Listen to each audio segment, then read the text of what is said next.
4-5 ఏండ్లు నిండిన పిల్లలు ఇయాల తొలిసారిగా బడిల పాదం మోపితే కొందరు పోరలేమో డాడీ నేను స్కూలుకు పోను, మమ్మీ నేను స్కూలుకు పోను, పప్పా నేను స్కూలుకు పోను, నానమ్మ స్కూలుకు పోను, అమ్మమ్మ నేను స్కూలుకు పోను అని బొబ్బలు పెట్టిండ్రు. పెద్ద పిల్లలేమో సంతోషంగా బడిబాట పట్టిండ్రు కదా.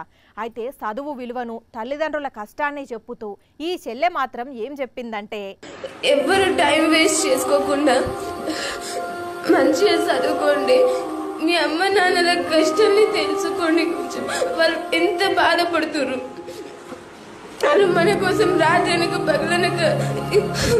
ఓ చెల్లె నువ్వు ఏడవకరా, నువ్వు ఏడిస్తే మాకు ఏడుపు వస్తున్నది, జరాగు కళ్ళ నీళ్లు తుడుచుకో.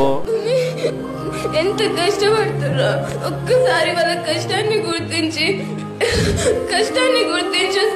గుర్తించుకుంటూ చదవండి. చూసిరానుల్లా చెల్ల ఏడ్చుకుంటానైనా ఎంత మంచి ముచ్చట చెప్పిందో. తల్లిదండ్రులు మనల్ని కష్టపడి బడికి పంపుతున్నారు, మనం కష్టపడి చదవాలి, ఎవ్వరు టైం వేస్ట్ చేయొద్దు, వాళ్ళ పేరు నిలబెడితేనే వాళ్ళు మంచిగా సంతోషపడతారు అని కండ్ల పొంటి నీళ్లు తీసుకుంటా చెప్పింది.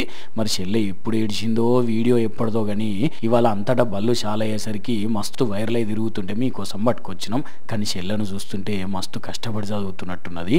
ఈ ఏజ్లోనే టైం వేస్ట్ చేయొద్దని తోటోళ్ళకి చెప్తున్నది అంటే ఎంత మెచ్యూర్డ్ మైండో అర్థమవుతున్నది. ఇక ఈ ముచ్చటి ఇట్లుంటే వరంగల్ జిల్లా వర్ధన్నపేటలో బడిబాట పట్టిన పిల్లలు టీచర్లకు పబ్లిక్ జబర్దస్త్గా వెల్కమ్ చెప్పిండ్రు. పిల్లల మీద పూలు చల్లుతూ బ్యాండ్ బాజాలతో ఆహ్వానం పలికిండ్రు. తమ్ముళ్ళు చెల్లెళ్ళు టీచర్ల సంతోషం మామూలుగా లేదుగా.